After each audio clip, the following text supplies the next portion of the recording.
Ready.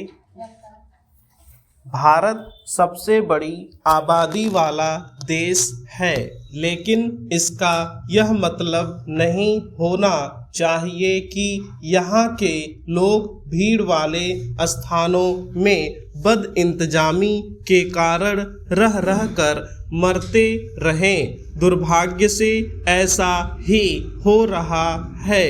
बीते दिनों नई दिल्ली रेलवे स्टेशन में प्लेटफॉर्म पर भगदड़ मचने से 18 लोग मारे गए और 1 दर्जन से अधिक घायल हो गए। इनमें अधिकांश वे थे जो प्रयागराज जाने के लिए आए थे।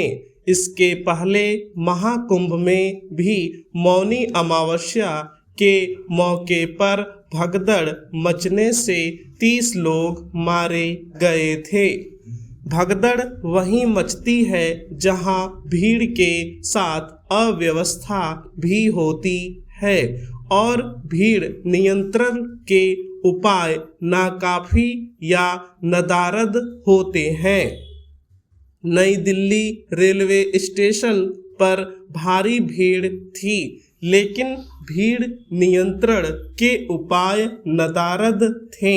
रेलवे की ओर से कितना भी कहा जाए कि ऐसा नहीं था, लेकिन सच यही है कि इसकी परवाह नहीं की गई कि रेल यात्री सुरक्षित और सुगम तरीके से यात्रा कर सकें। इसकी पुष्टि भगदड़ में मौतों के बाद रेलवे की ओर से किए गए इन उपायों से होती है कि अब प्रयागराज जाने वाली ट्रेनों निर्धारित प्लेटफॉर्म से जाएंगी।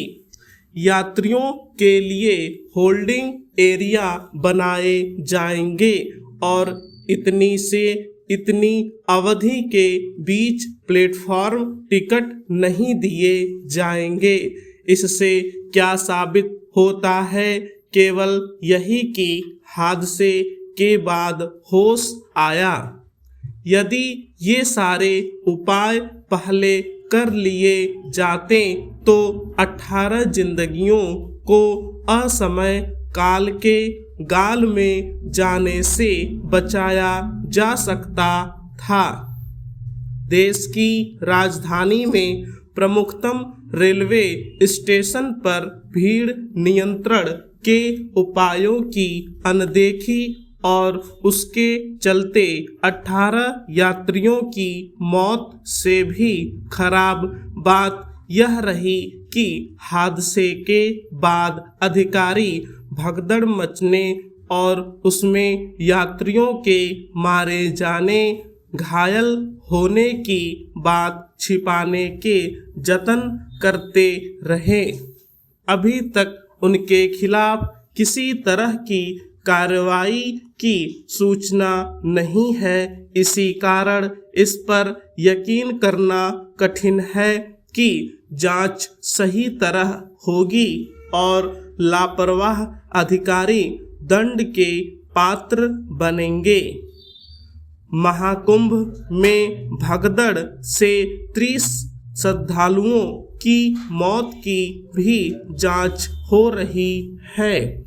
जांच पुलिस भी कर रही है और न्यायिक आयोग भी।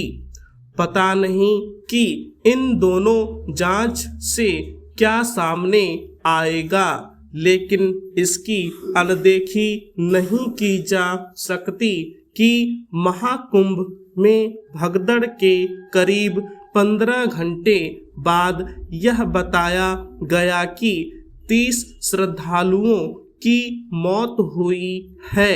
इसके उपरांत मृतकों की सूची और मृत्यु प्रमाण पत्र देने में भी देरी की खबरें आई।